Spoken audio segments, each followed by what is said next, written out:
We are live. I'm glad that we able to. First, we got to pick up this conversation exactly where we left off. Now that the people can hear it, how are you, man? I'm doing great, but I'm a little jealous of your lighting. I see the ring light right there in your eyes. They're just shining bright. You look good. You look real good. Oh You man, look great, man. I love you so much. I just want to let you know that. Love you back, man. Talk to me, man. We talking. We had a conversation. Well, started a conversation on IG like a Yeah. week or two ago, and to catch the people up, take it away. Okay. So I watch CT post every day, and every day he has a new message. It's usually really funny, but it hits the heart. But the last one really hit my heart, and it was a video of him talking about being liked. And it was actually something that I was working on to present to people. And I was like, you know what? I think he just pretty much concisely said it. Not everybody, his mother actually gave him this advice. Is that right? That not everybody in life is going to like you. That's just the way it is. And that he was determined because he's a very likable person to be liked by the specific person, but that person wasn't having it for whatever reason. There's definitely something happening on in his life. But CT, with who he is, he felt that intuitively and just put a lot of love on him. And I guess it didn't work out. So at the very end of the video, he was just like, which is the funniest part of the video because it was just pure comedy. But I texted him right away and I was like, this is something we should expand on because now more than ever, people's validation is on how many people like them. Their celebrity, their position, their status is on how many people love them or like them, follow them. And for me, and I definitely know for CT, it's not about how you're liked. CT is about his vision. This guy has really great vision, and that's what everyone sees, but I don't think most people understand that within themselves. They're like, because they don't have a plan in life. Mm, They don't have a mentor. They didn't have a father. They didn't have a big brother, or their mom had to play both roles, the mother mm, nurturing and then the masculine side. So they really didn't know how to attach onto that. So then they probably went to media, right? They probably went to some movie. They probably saw a Power Ranger and they're like, this is what I want to amount to, but they're not getting the same attention. mm. And so this is me now expanding on our conversation, but CT just hit it very concisely. And did you do two parts of that or just one part? No, it was one. Here's the funny thing, man. It was like I had just done the one because, like, often I'll get these messages in my head, right, or something that come on my heart where I was like, I gotta say this, and it was like to the point I had done a podcast with a buddy of mine, and we just start saying because all of my social media mainly except Facebook is CT is dope, right? And he's like, "Hey man, CT is hope, bro. Like you were saying all these inspiring things, and people need to hear this message." And that particular day was I know my faults, right? Like I always feel the need to, oh, I want everybody to like me. And it's like remembering what my mom said when I was a kid is like, yo, everybody's not gonna like you. And no matter what you do, people are not going to like you if they don't like you.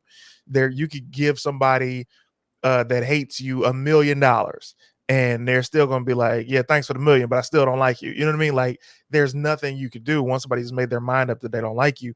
But it's so real because when I get these thoughts, because it's always comedy, I'm like, I don't know if people are gonna receive this. And then I just stop caring Mhm. about that and just being like, if it's on my mind or if it's on my heart, I gotta let it out. And I gotta give the credit to you too, man. It's like when we first met, this is the foundation of our relationship and our friendship was because I came up to you just as a fan. I'm like, hey man, dude, congrats on everything.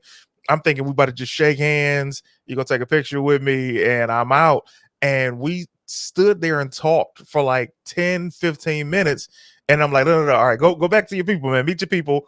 I'm gonna walk around. I'm gonna come back when you get some downtime. And then we never stopped talking. You know what I mean? I And respect paying customers. That's really. that's He's paying $200. You got 20. You need to wait. you need to wait.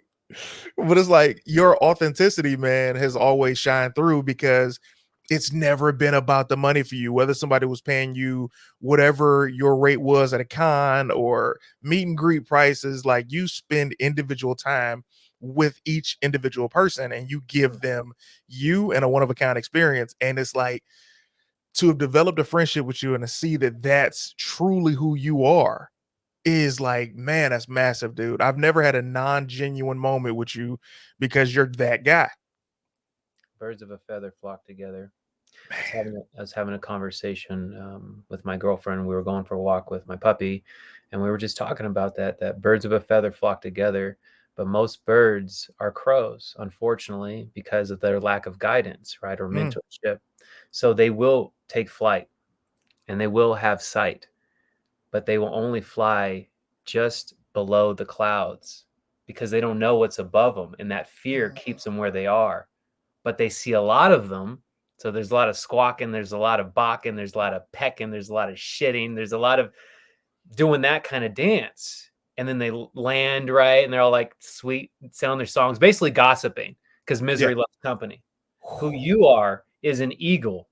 And I know this for a fact. And I want to get back to the core of our conversation. But being an eagle, you are soaring above the clouds, not even knowing if there is ground. So it can get a little scary up there and get a little cold up there. But right. But you have sight, meaning you don't see a couple hundred yards. You see miles ahead of everybody else.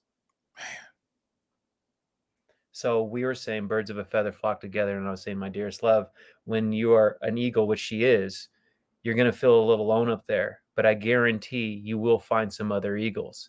And not only will you find them, what you seek is finding you, but you will create an everlasting bond that is unbreakable, unweatherable, unfadable. And that's what you and I have. And this is the last part about eagles, but it's the same thing with owls, which are eagles of the night.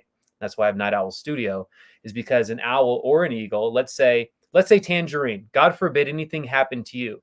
What I would want to do is make sure she is secured in spirit, mind, and body and finance for the rest of her life, because that's the bond that I made with you.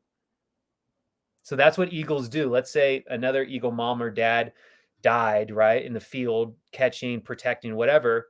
I will fly around and like, oh, that nest's my homeboy. I'm going to make sure to drop a salmon there. Or if the mom needs to go, I'm going to sit on the eggs.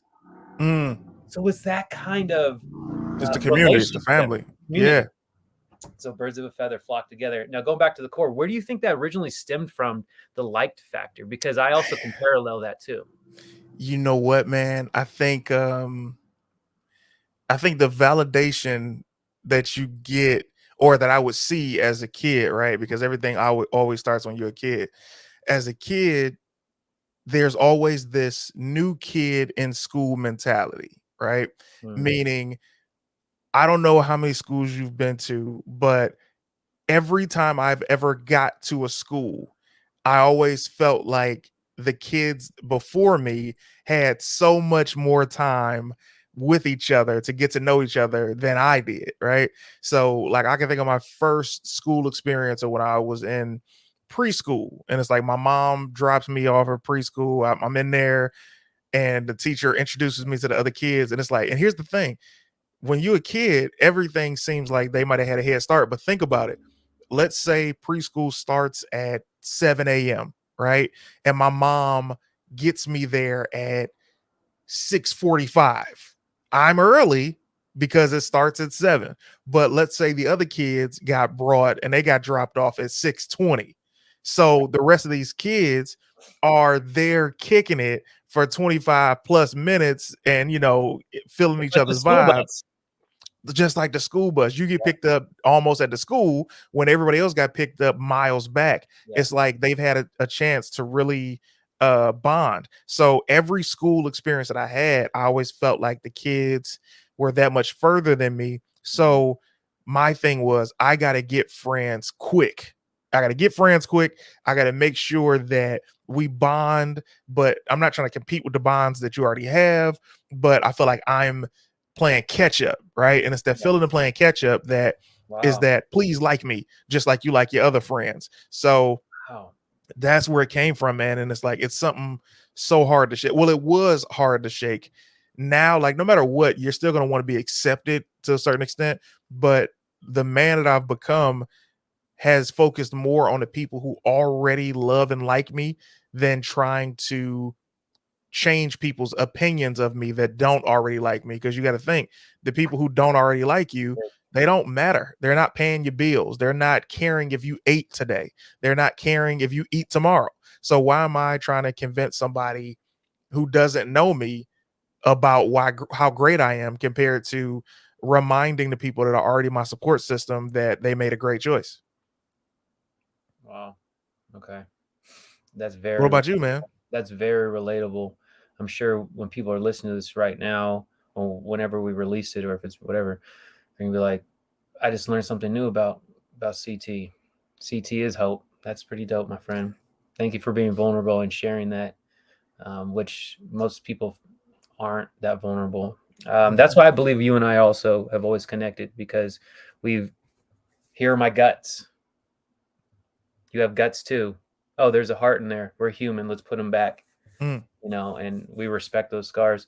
Um, for me, it was different. For me, it was my parents' divorce at a young age, and I have mm, an older brother, and I guess I needed more attention, um, and I saw the pain and turmoil my parents were going through the breakup, their divorce.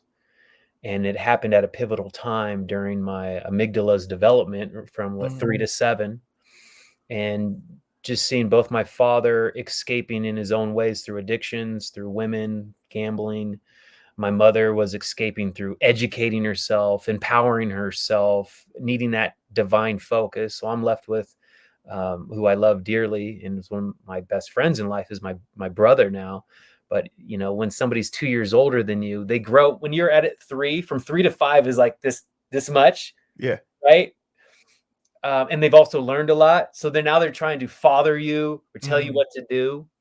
And I was like, listen, you're 2 years older than me. Yes, you may be taller than me, but we're going to catch up here real quick. So where I wanted to be liked was outside of my family, but I wanted to have the attention and be loved like family. mm, So what did I do? I was a class clown. mm, Instead of doing bringing things for show and tell, I would do stand-up comedy. I would do impressions of Jim Carrey and things like that, because I wanted to be liked. yeah. But I didn't realize, and I was this, leading in this person, but to be liked, you just must be likable, Mm, right? Just be likable, which is not seeking attention. yeah. When we're seeking attention, we're really projecting our insecurities. And yes, we can relate to that, but that's kind of like icky, because you want to be around somebody who's secure, that Yeah. makes you feel safe. And that was one of the things that took me the longest time to figure out. It wasn't being, you know, uh, the best athlete or student or making somebody laugh. It was really just actively listening, like you're doing right there, being the first one to say, I love you and I'm sorry. But if for some reason, when you're a kid, those aren't things that you think about right after time. It's more of like, I'm going to bring the coolest toy to school and everybody's going to like me. I'm going to do the Rick Randy sandwich. Oh, yeah. Oh yeah. Oh, yeah. And that gains a lot of attention. And then you Yeah. get on the cool factor and it goes from there. But it is a really big toxic cycle. So before we get too far, everyone, therapy is a good thing to have. Spirit, mind, and body. But spirit last always comes last. But piggybacking off of you, I know it's not about me getting others to understand my story anymore. Mhm. It's about me understanding my story. Mm, It's me about understanding myself. Because like piggybacking, Sharon said, they don't care if my bills are paid. They just, people are caring about what you can give them to help heal their hole.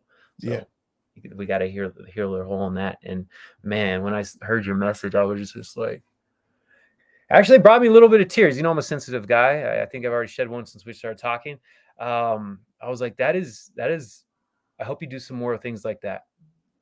I'm I really starting do. to. It's one of those like I'm I'm making it my mission to, like, I created the CTS Hope page on my Facebook. I think I created a separate one for my YouTube. Like, I'm going to start I'm going to stop resisting the urge to share the stories or the moments or the ideas, and I'm going to start sharing those on the CTS Hope page, man, just because I know, like, here's the thing, there's no mystery that, or there's no shock, I should say, that motivational messages help people. And the only reason they help people is when they come from a real place. It's like everybody has some form of motivation in their life as far as what they listen to or how they consume something. Like if you follow on Instagram, for example, I follow a page called Wealth, and they'll say these tidbits of where you should be investing, not financially but like spiritually, like you said, or mentally and emotionally, and the things that are truly important. And I'm like, if I'm following a page like this because I need to pick me up every so often, each day or every other day, however many times it is, I know other people do too. So why am I hesitating on one of my gifts, you know? So absolutely. You may be being prepared for it, because when you do share your story, it may seem to people that you're trying to control something or manipulate something, Mm. produce something. So I hope that some form of higher power is really just been preparing you to for that, because you're going to have full exposure, and people fear what they don't understand, Always. right? And fear leads to the dark side. Yeah. I'm working with this man that his name is John, and he's a keynote speaker, TED Talk speaker, and he wrote two different books. The first one is one of my favorites, called Better Selling Through Storytelling, and I was like, whoa. I saw his TED Talk, I saw his keynote, and he literally teach people how to sell things, pitch things through their life story. And this is kind of how the book started, and it really got me enthused to want to meet this man. And I reached out, and now we're talking. In the beginning of his book, it says, this is all paraphrased, as a professional for this many years, and now I'm working with this guy who's had success in his life, but his business is kind of failing. Mm. People aren't liking what he's dishing out. People aren't liking him and what he's selling, right? His message. They're not liking it anymore. He's like, okay, well, just tell me about yourself. He's like, okay, well, I'm from like Pennsylvania. You know, I moved here when I was like 20. I went to school here. And he was like, uh huh, it's good. Okay. He's like, what else? What else? What else? Keep going. Keep going. He's like, oh, well, my parents moved to the Amazon when I was like 11, and we actually lived there till I was like 13. And they actually trained us in the tribe. And every kid, when they're like 13, then has to go out into the forest and survive on their own. And he's like, whoa, dude, why didn't you just start with that? He's like, what do you mean? He's like, tell me 3 things you learned in the Amazon within the first 3 days. He's like, well, I learned that it gets foggy the time of year that we went. So I learned that I cannot go north because I can't find the North Star, but I do know that moss only grows on the north sides of trees. So even if it was pitch black, I could feel a prickly ponderosa and know that, oh, there's the moss. I need to head this direction. He's saying the next thing I knew about the Amazon is that you have to be present, because if you're living in the past, right, and you're just kind of in your head and you're scared and you're worried about, you're going to be hunted and killed. If you're too much in the future and you're just running around being a kid all anxious and like, oh, Avatar, like a baby, you're going to get killed. You're being hunted. So he's like, I must be present all time, actively listening and letting all my senses do their thing, and letting my preparation meet opportunity, which would create the luck of me making it out of there. And then he's like, the third thing is, if I went alone, I would get there very fast to wherever they needed A to B, right? Hmm. Like Naked and Afraid, they need to go to 2 different stages. He's like, if I went alone, I knew I would get there fast. But he's like, what I've learned through it all is that when you go together, you go far. Facts. And it doesn't mean you still can't get there fast, because then you have a plan. You get 5 people together, you ask what your strengths are, your weaknesses are, then the person, his name's Devin, who gets like, that's my weakness. Actually, that's really your strength. And then they can figure out how to get the resources together and get there. But anyway, that's what he was just talking about, the pitch, because they're like, do they like what I have to offer them? Hmm. Are they going to like water in a cup, or do they don't use cups? So I think most of the things that we do, everything's in sales, everything's negotiation, right? So I really hope that CT continues to share his story, I'm gonna parallel you in doing that, and that's what I'm gonna be doing. I think for the rest of my life is not working on entertaining people, Mhm. but educating people, which is very entertaining. Because you, my friend, have a gift. You were right. You have this gift. You're very, very easy to talk to. You're a great listener. You look people straight in the eye. I'm not validating you. I'm complimenting you on all your hard work. So I'm sure that stuff isn't easy to do sometimes. I appreciate it, man.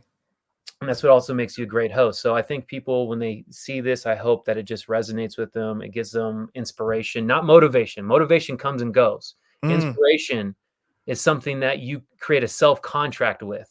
Like mm. the Mamba mentality, Kobe Bryant, he said at the beginning of the summer, I made a contract in my mind and it was non negotiable. And That's bars. Let me tell you something. There's no competition. That is the greatest ending moment to this, dude. This conversation is, first of all, it's always good to talk to you. The insight and your perspective is always refreshing and insightful, man. And I appreciate you taking the time and us just being able to kick it for a second.